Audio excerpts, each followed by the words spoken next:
Hey there guys, you're here with Bo. Thanks for tuning in, and in today's video we're going to be discussing some breaking news that's just come out from Bittrex in the past 24 hours, who have just announced that on June the 28th, a number of trading pairs are going to be discontinued for US customers. Now this comes on the back of Gate.io, another exchange, also announcing they are discontinuing a number of trading pairs for US customers this month, and on the back of Binance.com, essentially restricting US-based customers as well. So guys, in today's video, we're going to get into this in detail. We're going to get into what this actually means and how far-reaching this may be, and perhaps some of the context and background as to why this is going on and why this has been happening so fast, seemingly every couple of days. So stick around. Thanks for tuning in, guys, and let's get into the video.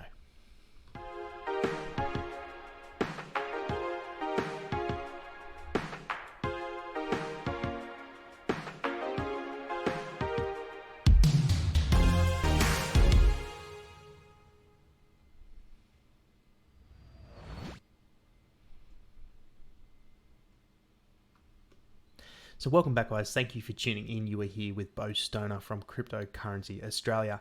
Now, just diving into this article straight away here from Bittrex, this press release just came out in the past 24 hours, and it reads, market availability changes for US customers effective on the 28th of the 6th, 2019. Now, reading through, effective on June 28, certain markets will no longer be accessible to US customers. This change does not affect the availability of these markets on Bittrex International for non-US customers. The following markets will transition to Bittrex International on June 28, 2019, and here are the trading pairs, here are the coins that are going to be delisted for US-based customers. And some of the more notable ones here, we've got Civic here, I believe this is Gnosis, MCO, that's I believe associated with a crypto debit card. OMG, that is quite surprising. That is Omisa Go. Very surprised to be seeing that delisted. Power as well. That is related to Power Ledger. That's Power Ledger's coin. So look, some quite significant coins here, and quite a lot of coins. There'd have to be 30 to 40 different trading pairs here. So this is quite a significant change, and again affecting US customers, and we're going to get into the other exchanges that have done this as well.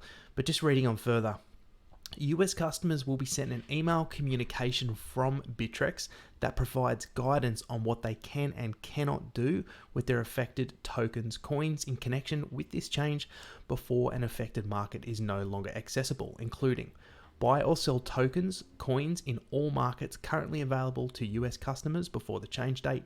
Cancel and replace open orders. To cancel an order, navigate to the orders page, and under open orders, click the red button with an X. To cancel and replace an order, navigate to the markets page for the token and adjust your price to the market price. Withdraw assets, and then it's got some instructions on doing that. And it says here, after the change date, US customers will not be able to buy or sell the above listed tokens or coins. On the change date, our systems will automatically cancel all open I.A. unexecuted orders in the affected markets for US customers. US customers may withdraw or continue to hold in their Bittrex wallet affected tokens coins for as long as Bittrex International supports a market in those tokens coins. Non-US customers will be able to access those markets that continue to be listed on Bittrex International. So, this is a really big deal. This is a really big deal because this is happening across the board, and it shows that there's something really big going on with US regulators behind the scenes that hasn't really been publicly communicated. This is a lot of stuff going on behind closed doors where, these regulators are clearly coming down pretty hard on some of these coins and these exchanges for, just to comply, because you don't want to mess with US regulators are choosing to delist these coins through either not enough perhaps evidence that they're sufficiently compliant, or certain coins have been targeted. That is a potential as well. So here's one from Gate.io. This is another exchange. This came out a little while ago on the 12th, so this was only just a couple of days ago. Gate.io will remove certain coins for USA users on the 30th of the 6th. Due to regulatory uncertainty, we will remove some coins from the available market list for USA users effective on June the 30th. Non-USA users are not affected. Starting from June 30, USA users cannot access to deposit and trading of the following coins. Here's some extremely notable ones. EOS, gone. Ripple, gone. Qtum, Neo, Gas, XMR, so that's Monero, NEM, Waves, Ontology, Theta, and TFIL. So, I mean, guys, there's some huge ones here. EOS and Ripple, I mean, that is absolutely massive. It says here, these coins will no longer display on the market list to USA users after June 30. If you are a USA user, please withdraw them as soon as possible. This change will only affect USA users. Non-USA users can still have full access to the above-mentioned coins.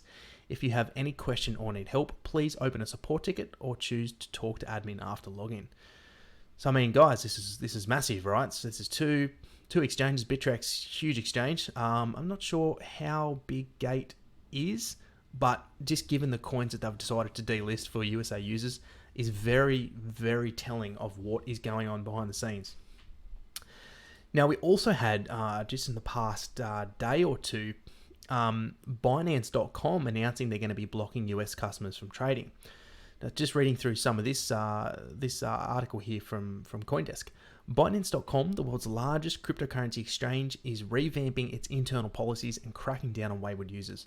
The Malta-based exchange announced Friday morning that it was reviewing user accounts to ensure they follow Binance's terms of use and know your customer procedures, and will remove deposit and trading permissions for anyone in violation of its policies.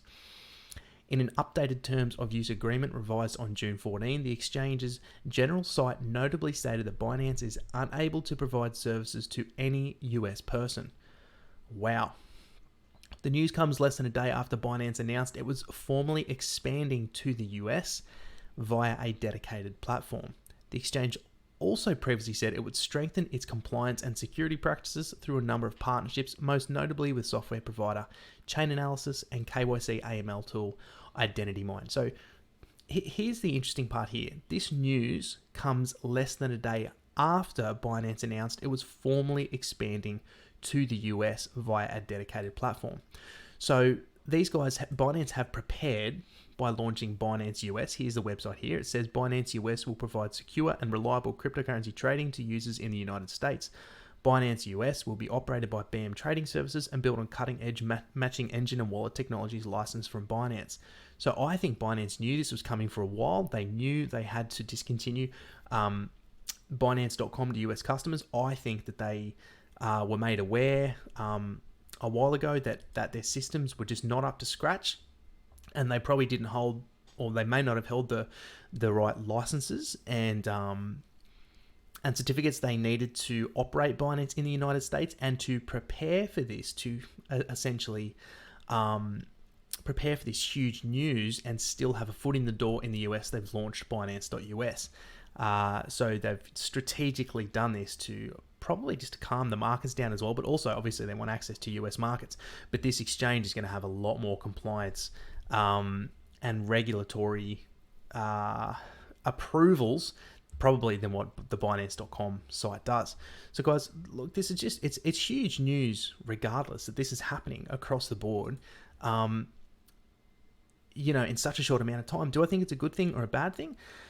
Look, I think overall, a cleaner, more compliant ecosystem is a good thing. Even though I personally hold Neo, I personally hold, OMG. This affects me in some way because the liquidity is going to massively reduce for some of these coins. Overall, I think that the changes have the entire industry's best interest in mind, if that makes sense. I don't think the US government will just be doing this if they didn't see a need for it, if that makes sense. And it is always a risk when you buy a coin that it may get delisted. I've been saying it for a long, long time. So, you've constantly got to reevaluate your positions and make decisions accordingly as things change, because as we know, things do change. The market changes, regulations change, and crypto is still so early. We're bound to get huge moves in the regulatory space like this. right? And the most important thing ultimately is that coins like Bitcoin are unaffected, and that's what that is essentially the most important thing. But regardless, guys, it's extremely interesting and shows, I think, a change in tactic from US regulators who are really starting to put their foot down. That's how I'm reading this at the moment. So I looked into this a little bit to try and find out if people knew some of the background as to what is really going on. And I found this post here on Reddit, which I thought was probably one of the best ones. So just reading through here. It's not Binance, it's the SEC. It's happening to all exchanges. The SEC is disallowing US citizens from trading in securities created by unregistered ICOs, which is pretty much all tokens that had an ICO, because no one even knew what the compliancy laws were because they didn't exist. And that is true. The SEC is doing its best to kill off crypto and at the same time making bank by suing token creators for hundreds of millions. There will be ways around it, migrating tokens to NFTs as they are unique to themselves and hold individual value. However, the safest way right now for new tokens is to have the product created before the sale of the tokens. And I believe that is correct, actually, because the SEC has commented on how the security classification for tokens changes depending on how developed and decentralized the platform actually is. The US government is damaging its tech scene greatly and has been doing so for some time, unfortunately. Even Trump tweeted recently that the US has the best minds because they have Silicon Valley. But everyone in the know is now moving to Singapore and labeling it as the new Silicon Valley. Now, when we look at the markets, surprisingly, the markets are not really reacting in a negative way at all to this news, which I would think would be have a hugely negative effect. But as we can see, Bitcoin's has pushed over 13,000 Australian dollars, which is amazing. So Bitcoin, being the honey badger that it is, just seems to rally on the back of bad news, which is good. That's what we want. And Bitcoin is the numero uno. Bitcoin will always be number one. And to see Bitcoin going up is the most important thing. Now, guys, before we finish, I've just got an interesting article here that has popped up that's just come out. Self-proclaimed Bitcoin creator Craig Wright committed fraud according to Florida court documents. So as you guys know, we have been covering this just a little bit. I did a video on Paul Solocci, who is a potential candidate for Satoshi. It's a very, very interesting video. If you haven't watched it, I highly suggest you do, because it's just fascinating. But I'm not going to go into this article in detail. I want to go through this thread over here on Twitter from this guy Seeking Satoshi. You can follow him at Jimmy007 for sure. I just thought it was an interesting thread that he put together on a potential theory as to what is going on with some of the legal troubles and legal issues currently going on between Craig Wright and his case in the US. So reading through here. So where did Craig Wright, aka Fake Toshi, go wrong? Craig Wright was in debt for millions. Hotwire PE was going down the tubes. And I believe Hotwire PE may be a company that Craig was involved in the past. So in 2013, he decided to shop himself as Satoshi Nakamoto to lure in investors. He had some papers, patents in the making, and other IP and himself. Craig had the idea to start a Bitcoin bank and exchange. He knew there would be big money to be made. Craig thinks big. He has the skills and capability to create and deliver. But his Achilles heel is his penchant for exaggerating, lying, and rubbing people up the wrong way. Craig hooked a millionaire investor from Canada, but to cement the deal, he needed to be a little creative, cause a little bit of stir in the media. Craig got together some of his documents, altered some emails and online blogs to suggest he was Satoshi, and doxed himself. He got the pledge for millions, and McGregor did a deal with the ATO, which is the Australian Tax Office, paid them off. Craig got a plush office in London and a research team, basically a recreation of Hotwire. But the deal entailed Craig coming out and declaring in public he was Satoshi. Hashtag in the deep end.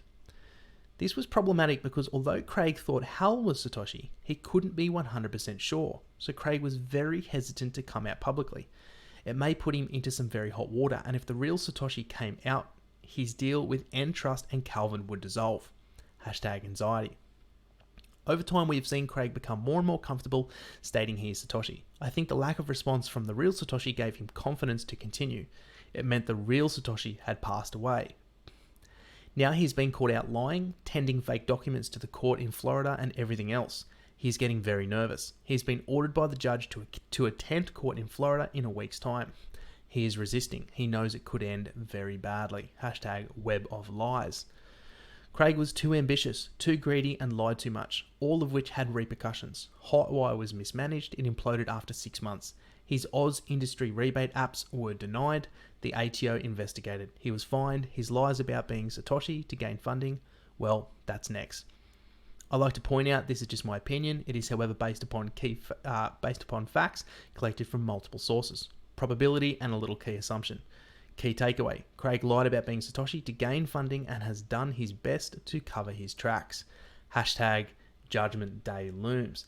Now, as we have discussed on this channel before, the interesting thing about going to court is you have something called discovery, where judges can order certain documents, emails, evidence to be supported before the court, and that can also be made public if there isn't enough of a case to seal certain documents to maybe protect people that weren't involved.